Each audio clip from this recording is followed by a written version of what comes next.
ትህትና ከደላላው ስልክ ሰርቃ ለብሩኬ ደውላም ብሩክና መድብል እንዲወስዷት አደረገች።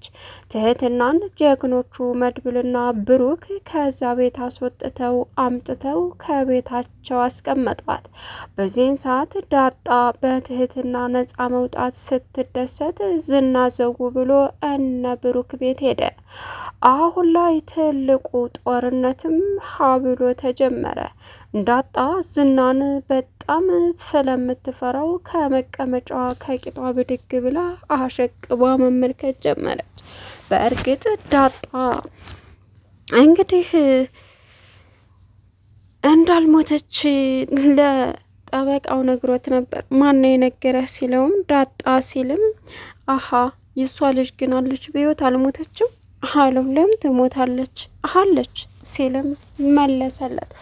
አሁን ዝና ከነ መድብል ጋር ዘው ብሎ በሚሄድም የወሰዳችሁትን እቃ መልሱ ሲልም መድብል ደግሞ የምን አባክ እቃ ነው ካንተ እቃ ይቅርና ምንም ወስደን አናውቅም ሲለውም ትህትና የኔ ቃናት እሷን እንደወሰዳችኋት እርግጠኛ ነኝ ሲልም በፍጹም አልወሰድኩም ገደል ግባ እና አግተህ ልገላት ነው ወይ በማለትም ብሩክና መድብል መለሱለት። አለዛ ለፖሊስ ደውዬ በግድ አስገድደህ ልጅቷን ልወስድ እንደሆነ እናገራለሁ ቢሉትም እኔ ዝና የአበበ ደንበሳ ልጅ ማንም አይጫወትብኝም በልጅቷ አልደራደርም በማለትም ከነ ብሩክ ቤት ዘው ብሎ በመሄዱ ትልቅ ችግር ተፈጠረ። ጦርነቱም እንደገና ሀብሎ ተጀመረ። ሰላም ውድና የተከበራችሁ የዙዙነት ሚዲያ ቤተሰቦች እንዴት ናችሁ? ሰላማችሁ ይብዛልኝ። ለዚህ ቻናል አዲስ የሆናችሁ ሰብስክራይብ እያደረጋችሁ ቪዲዮውን እስከ መጨረሻው ተከታተሉ። በጉጉት ስትጠብቁት የነበረው ምሳሌ ቀጣይ ፓርት ይዘን መጥተናል ማለት ነው። እንግዲህ ዝና አሁን ላይ ትልቅ ችግር እየፈጠረ ይገኛል ማለት ነው። ትህትና እንግዲህ ጀግንነቷን ከምንም በላይ ዝና ይወድላታልና እንዳውም ጠበቃውን ከሷ ተማርዝ ትህትና አንቺ ድፍረትሽ በጣም ያስደስተኛል፣ ይመቸኛል። ነገር ግን ደግሞ ምንም ማድረግ አልችልም፣ ህይወትሽን አሳልፌ በመስጠቴ አዝናለሁኝ አላት። እሷም እንግዲህ ሞቷን ስለመረጠች አሁን ላይ ግን ማድረግ ያለባት ነገር እንደምንም ብላ ስልክ ሰጥቷት ወይም አጊታ ለብሩክ ደውላ ብሩክ ነጻ እንዳወጣትም መፈለጓ ግልጽ ነው። መርዙ ደላላውን አግቶ እሷ ጋር ሲወስደውም ስልክ ስጠይ ስትለው ምን ቤት ትፈልጊያለሽ እያለም ብዙ ጊዜዋን ወሰደባት። ነገር ግን ጠበቃውን አፈቅራለሁ አሁን ልሞች በቃ ዛሬ ብቻ አይደል ቀረኝ እቀፈኝ አለችው። እሱም ምን እያልሽ ነው ሲላትም የምሬን ነው ስትለውም ዛሬ ልትሞች አንድ ቀን የቀረች ስለተባልሽ ተስፋ ቆረሽ እንዴ አላት። በቃ ልሞት አይደለ በማለትም አቅፋ እንግዲህ ከእሱ ስልክ ላይ በመውሰድም ስልኩን በመውሰድም አሁን ላይ ለብሩክን በመደወል ብሩክ እንግዲህ ከዚህ ቀደም ነፃ አወጣሻለሁኝ ስላላትም እንዲሁም ደግሞ ብሞት እንኳ ለቤተሰቦቼ ንገርልኝ ስላለችው ትህትና በዚህ አጋጣሚ አሁን ላይ ብሩክና ደላላው እንግዲህ ዳጣ ምናምን እያለ ሲያወራትም መርዙ ደላላው ብሩክ በህይወት እንዳለም ስለነገራት አሁን ላይ ከነዝና እጅ አምልጦ ልጁንም እሱንም አግተውበት እያሰቃዩን ነበረ በማለትም ስለነገራት እሱ ከወጣ ያድነኛል በማለትም ለብሩኬ ስልክ በመደወል አሁን ዝናና ብሩኬና መድብል እንዲሁም ሞገሱ ነው አሁን ላይ እንግዲህ እጅግ በሚገርም ሁኔታ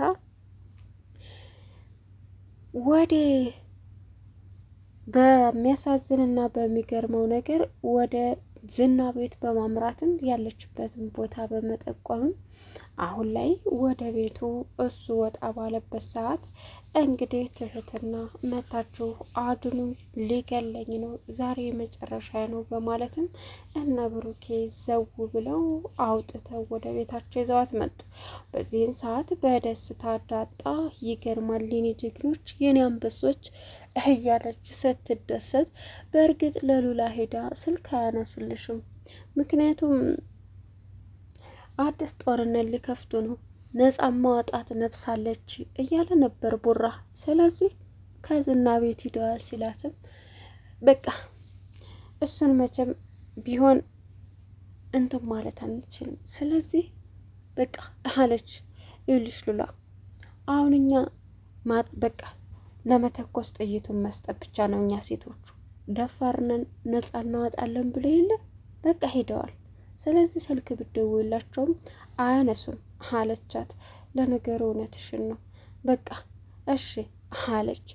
ሌላው አሁን ላይ እንግዲህ ዝና ትህትናን አሳልፎ ለመስጠት የሰው ኩላሊት የራሱን ጤነኛ ኩላሊትና የሰው ኩላሊት ይዞ ከሚሞት ለምን የራሱን ይዞ አይሞትም ሲለው እንደዛ የሚባል ሰው አይደለም ተው እባክህ አለው ካሊብ ሙሲሳ።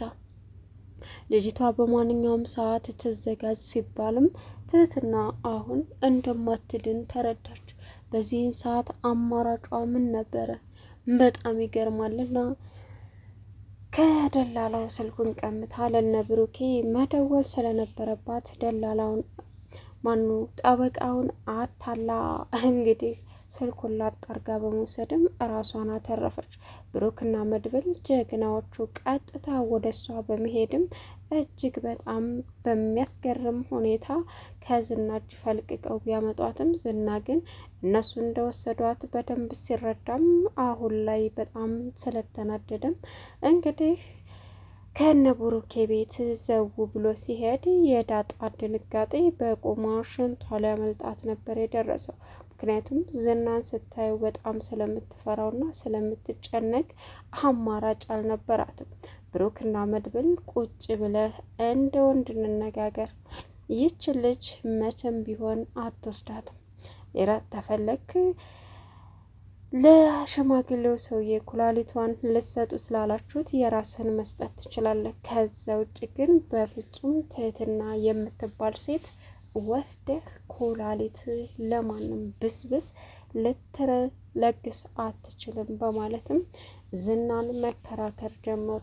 ዝናም በአሁን ገና በሌላ ችግር እየመጣችሁ ነው፣ እስከዛሬውም ውሸት አሁን ግን በጣም አበዛችሁ ሲልም ምንም ያበዛነውም ሆነ የሰራነውም ነገር የለም፣ አርፈህ ብትቀመጥና ስርዓትን ብትይዝ ነው ሲሉትም ትህትናም እንግዲህ ጠብቅ አንተ አውሬ አረመኔ ነህ፣ ስለዚህ አንተ የምትባል ወንድ ማየት አልፈልግም ውጣ ከዚህ ቤት ስትለው እኮ ትህትና አንቺ ነሽ እንደዚህ የተናገርሽው አላት። ምን ነው ደፋር መሆኔን ስታደንቅልኝ አልነበር እንዴ? እንኳን አሁን ጀግና ወንዶች አግቼ ይቅርና ብቻዬንም አልፈራህም፣ እምፈራ ሰው አይደለሁም። ግን ደግሞ እመነኝ ይህን ያክል ጊዜ ያሰቃየኝን እመነኝ ዋጋህን ትከፍላለህ አለችው። ዝና የመጨረሻ ተናዶም ወጣ። በእርግጥ ጠበቃው ትህትናን አቅፋ ሲያይ ዝና የመጨረሻ ተናዶ ምን እያረክ ነው? ምን እየሰራህ ነው? አለ። በእርግጥ እንደተቃቀፉ ትህትና ሆን ብላ ታሪክ ለመስራት ነበር። ለምን ቢባል ስልኩን ሰርቃ ለመደወል ስለነበረ። በዚህን ሰዓት ጠበቃውን ይዞ ዝና ከዛ ቤት ወጥቶ አንተና እሷ በፍጹም እዚህ መሆን የለባችሁም፣ ስለዚህ ሆን ብለህ ፖሊሱን ነገር ተከታተለው፣ ምንም ነገር እንዳታረግ፣ ሉላንም አፈላልገህ እንድታመጣ ሲል ብሎ ከዛ ቤት ሲያስወጣው ትህትና ለነመድብል በመደወልም ራሷን አስመለጠች።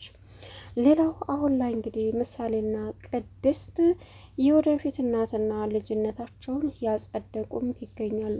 ሉላ ደግሞ ዝና ተይዞልኝ ከዚህ ስቃይ ወጥቼ የፈጣሪን ንጹሕ አየር የማሸትበት ናፈቀኝ ዳጣ፣ አንቺ ብልሃተኛ በጣም ስለምወድሽ ነው የማማከረች ስትላትም በቃ ፈጣሪ ዝናን ገላግሎን አሁን ላይ ነጻ ትወጣላችሁ አለቻት። በእርግጥ ለዝና እንግዲህ ጠበቃው እዋክህን ደላላው መርዞ እባክህን ተወኝ፣ እኔ እኮ አዲስ አፍቃሪ ነኝ፣ ፍቅሬን አልጨረስኩም፣ ብዙ የጀመርኩን ነገር አለ። ኤፍራታ የኔ ጥቁር አዝምድ፣ የኔ ቁርንፍድ፣ የኔ ጅንጅብል እያለ ሲቀባጠር ዝም በል እዚህ እንዳላጣምምህ አለው ዝና። ቆይ ምን አድርግ ነው የምትል? ግን ከሷ ጋር ደግሞ ያልጨረስኩት ገና ብዙ ነገር አለ ሲለውም ከኤፍራታ ጋር ምን አረጋችሁ ሲልም ዝም በል እህቷ ናትም እኮ ነው እሷ እንደዛ አይነት ነገር አታደርግም፣ ልታስገድለን ነበር ሲለውም ምን እሷ አይደለችም የእህቷ ሴራ ነው ሲልም ዝም በል ኤፍራታ አታስገድልም አለው። ልታስገድለን ነው ያልኩት፣ አጣም መስማት እንተውና በስራ ስማ አጣምምሃለሁ አለው። በዚህን ሰዓት መርዞ ደላላው እንግዲህ ከዝና ጋር ያለውን እገታ የምፈልገውን ነገር ካላደረክለት ሊለቅህ አይችልም አለችው ትህትና። ምን አግቶኝ ነው እንዴ አላት። እና የሆነ ነገር አድርግ ብሎ ያንን ካላደረክለት አግተዋል ማለት ነው ወንድሜ አለችው። አፍቅራሽኝ ነው እንዴ ወደድሽኝ እንዴ ምን ላርግልሽ? ስልክ ስጠኝ ስልክህን። የምን ስልክ? አይ ጥቁር አዝሙድ ኤፍራታዬ፣ የኔ ቁርንፍድ፣ የኔ ፍቅር አለች፣ ሌላ አልፈልግም፣ የኔ ማር፣ የኔ ነጭ ሽንኩርት አላት። ውይ እውነትም ደላላ። ለማንኛውም ይቺ የምትላት ሴት እድለኛ ናት አለችው። እና ከዚህ ስንት አመትሽ ነው? ቆይተሻል እንደዚህ ተታገሽ? ስንት አመት እንደሆነኝ አላውቅም፣ ግን ደግሞ እዚህ ቦታ ላይ ከቆየውኝ ቆይቻለሁ አለችው። ፈጣሪ ሆይ እንዲሁ ምን አይነት ጣጣ ነው የገባሁት እያለ መርዙ ደላላው መሽመርመር ጀመረ። ግን ደግሞ አሁን ላይ አማራጭ ስለሌለው ዝም ብሎ ዝና የሚለውን ነገር በሙሉ ማድረግ እንዳለበት ትህትና ነገረችው። ስለዚህ ሉላ ያለችበትን ታልነገርከው አይለቅህም አለችው። በቃ አለ መርዙ ደላላው። እንግዲህ ቤት ቀይራለች አሉ ሉላ ሲለውም ማን ነገረህ አለው። ዳጣ እሷ ላይ ዛሬም አልሞተችም ሲልም አልሞተችም አለች። በቃ ስለዚህ ቤት የቀየሩበትን ደላላ እንደምንም ብላ አፈላልገኝ ካልሰጠኝ ከዚህ ንቅንቅ አትልም አለች። ቻናሉን ሰብስክራይብ እያደረጋችሁ መልካም ቆይታ